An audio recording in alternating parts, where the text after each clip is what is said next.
Hello and welcome YouTubers and Doctor Who fanatics to another Big Finish audio review. And today I'll be taking a look at the first Big Finish audio was produced, which is the Sirens of Time. So yeah, first I'm going to do my normal procedure where I look at the cover, read the blurb, look inside and say my overall thoughts and opinions on the story. So first we can have a cover art. It's actually very basic. We have Doctor Who, the Sirens of Time, with a burst of light in the background with Peter Davison, Colin Baker and Sylvester McCoy. And then an original audio drama starring Peter Davison, Colin Baker and Sylvester McCoy, as I just said. There's the side. I do like this chunkier title. They use these for the 1 to 15, which I do really like. A little bit of a crease by there, unfortunately. Yeah, it's number 1. At the back, a 4-parter, which is written by and directed by Nicholas Briggs. So for the blurb, the 5th, 6th and 7th Doctor together for the first time. Gallifrey is in a state of crisis, faces destruction at the hands of an overwhelming enemy, and the Doctor is involved in 3 different incarnations, each caught up in a deadly adventure scattered across time and space. The web of time is threatened, and someone wants the Doctor dead. The 3 incarnations of the Doctor must join together to set time back on the right track, but in doing so, they will unleash a still greater threat. So it's 125 minutes approx. So you open it, blank CDs, very nice rainbow effect. Disc 2, which is exactly the same. And then we have a nice picture of, again, the Sirens of Time printed on there. We have the booklet, if you open it up. We have the behind the scenes as well.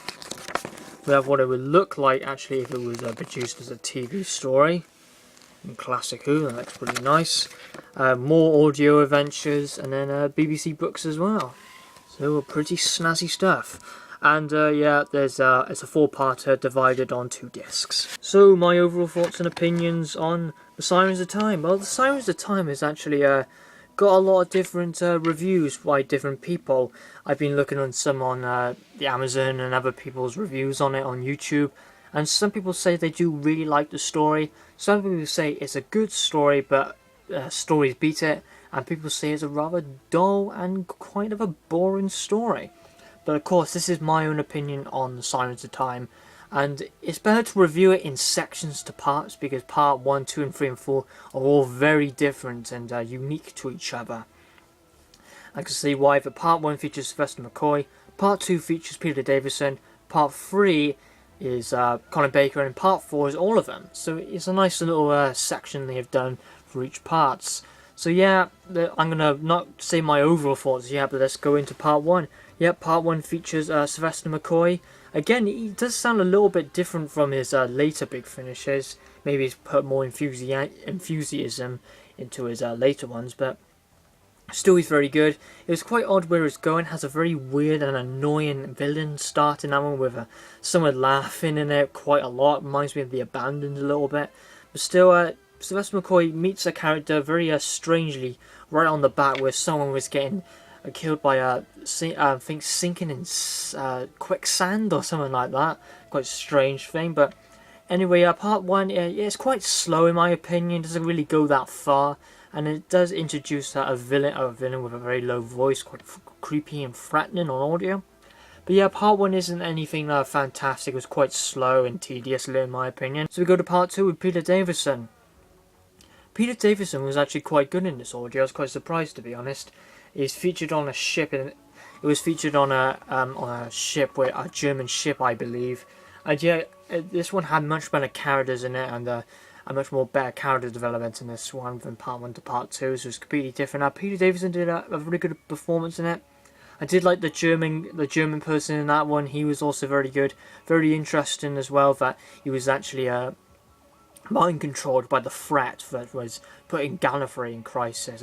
Very interesting that all these parts link together and then they just form in part 4, which I do like, which is very clever. So you have some very clever elements to it as well. The 7th Doctor hears a sound in this, like the Sirens of Time obviously, and then Peter Davison hears it, or the 5th Doctor hears it not long ago.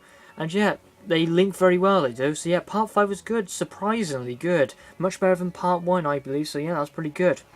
Part 3 was absolutely brilliant with the 6th Doctor. The 6th Doctor stands extremely enthusiastic and entertaining and dedicated to actually play this audio adventure. He was absolutely fantastic.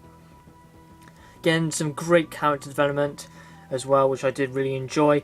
And also the threat as well was actually resolved where the Time Lords were actually going to warn the Doctor, or the Sixth Doctor in particular.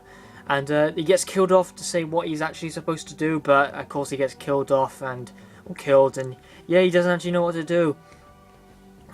The Doctor is like sort of leading into a trap anyway, but you won't know what it is if you haven't listened to this audio. But yeah, then we come to part 4 where they all form as a group, really, all to one, all the 3 Doctors. It reminds me a little bit of the 3 Doctors a little bit.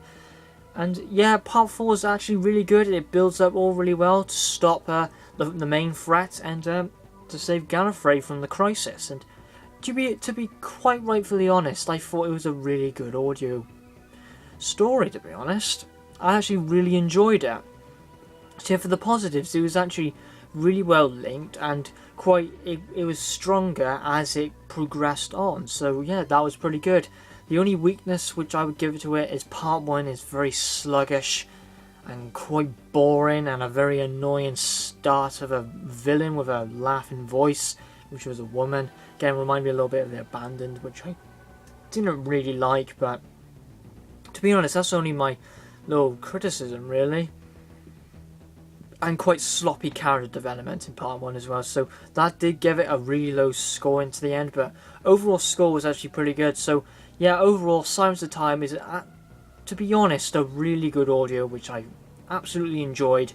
I think a 7 out of 10 I would give. I'm maybe a little bit generous. I'm thinking about 6.5, but no, I'll just give it a 7. It deserves it. A very nice audio, I would say. Definitely you need to have it because it's the first Big Finish audio from the monthly range produced, so why not have it in your collection? Because it's a sort of a whopper. So thank you very much for watching the review of the Sirens of Time. Next review, I'm not too sure. I think it's the Masters of Earth. Yes, it is. Stay tuned for that one. So thank you very much for watching the review of the Sirens of Time, and stay tuned for more snazzylicious Big Finish content coming up. So have a good one, everyone.